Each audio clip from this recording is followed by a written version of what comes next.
She's the queen, don't you? I know.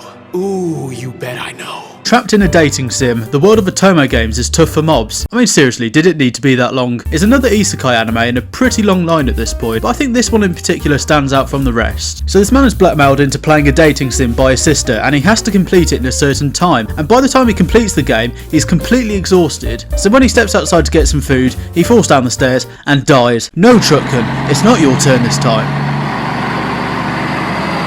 I walk a lonely road. And he wakes up in this mysterious world that turns out to be the dating sim that he'd just been playing before he died, as Leon Bartford. Now Leon is the reason why I love this anime, because he is a complete and utter arsehole. Because he's played the game before, he knows exactly what's going to happen and how to complete it, which essentially makes him a god. He's a bit like Andrew Tate, somebody who knows everything already. Well, maybe not. But I love Leon's character because he is exactly how I would be if I was put in his situation. Like, imagine knowing how to conquer the world. I mean, how could you not use your knowledge to wind up some crappy princes? But more on those princes in a bit. Anyway, after a close swerve with marriage forced upon him with a 50-year-old woman, bearing in mind he's 16, he befriends an AI-powered robot named Luxion, AI being very relevant in 2023, but I can assure you this video was not created by AI, I promise. Luxion proves to be quite useful to Leon, and acts as his moral compass when he's getting carried away with the power of his prior knowledge. After this, Leon enrolls at the Academy, which is an academy where wealthy people with status go and get an education and find partners too. I guess at 16 he's a bit young for Tinder yet, so this is the next best thing. Upon his arrival to the Academy, he witnesses the first in-game event that happens involving the crappy princes I mentioned earlier. The 5 princes that line up like knockoff Power Rangers are supposed to be the love interests of the main heroine, Olivia, and Angelica is the fiancée of Power Ranger number 1, Prince Julius, and the main antagonist too. However, things are slightly different to how the game went, whereby the heroine appears to be a girl named Marie, not Olivia, who Leon meets later on. We find out later who this mysterious Marie actually is, but I won't spoil it for those who haven't watched it yet. And this Marie wastes no time in seducing all 5 gullible princes, including the engaged Prince Julius, which drives a wedge in Julius's and Angelica's relationship, and leads to Angelica challenging Marie to a duel. Now, because Leon's played the game before and he knows exactly what's going to happen, he knows Angelica loses this duel and is forced to marry an abusive husband. The duel is one in which they fight using enlarged armour suits. Imagine Darling in the Franxx suits, but instead of fighting Klaxosaurs, they fight each other instead.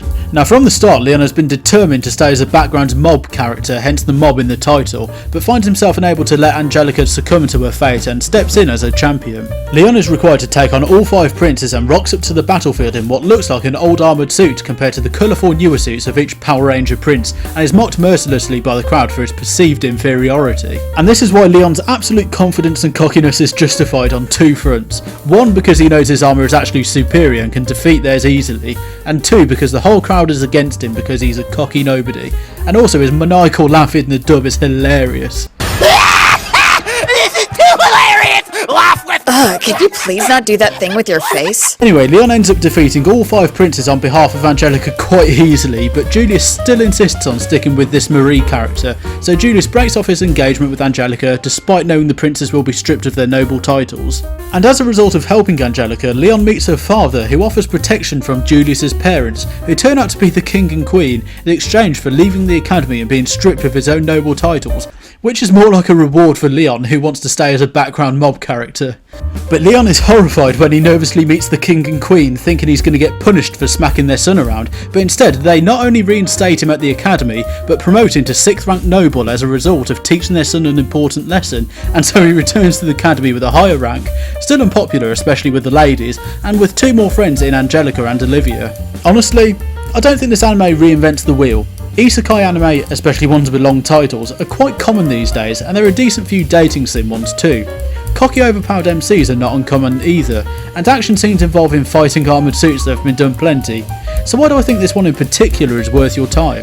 Well, it does what it does really well. The characters all have some sort of character growth and progression to them, whether it be Leon having to face opponents he didn't expect to have to face until later on in the game, or the princes who threaten to become stronger and more difficult opponents in the future for Leon after going exploring and fighting in dungeons after being stripped of their titles, or Olivia who wishes to fight for herself instead of Leon protecting her all the time, or Angelica who becomes a nicer person and becomes more of a protagonist instead of the antagonist she was supposed to be in the game. The story has a clear beginning, middle and end because the world in which he lives is a game after all, but the element of mystery is still there because the order of events of the game changes, which threatens to throw Leon off because he only knows the game in the order of events in which he played it. The art style is clean and crisp and the character designs are decent too, although having two blonde main girls took me an episode or two to remember who was who. And okay, sure, it doesn't have the originality of a Mushoku Tensei, or the depth of storytelling that Re:Zero had, or the popularity of Sword Art Online, but if you're looking for a solid shorter isekai anime with comedy, romance and some action too, then look no further than Trapped in a Dating Sim. Oh, and Season 2 has just been announced, so that's one I'll look forward to greatly. Thank you very much for watching.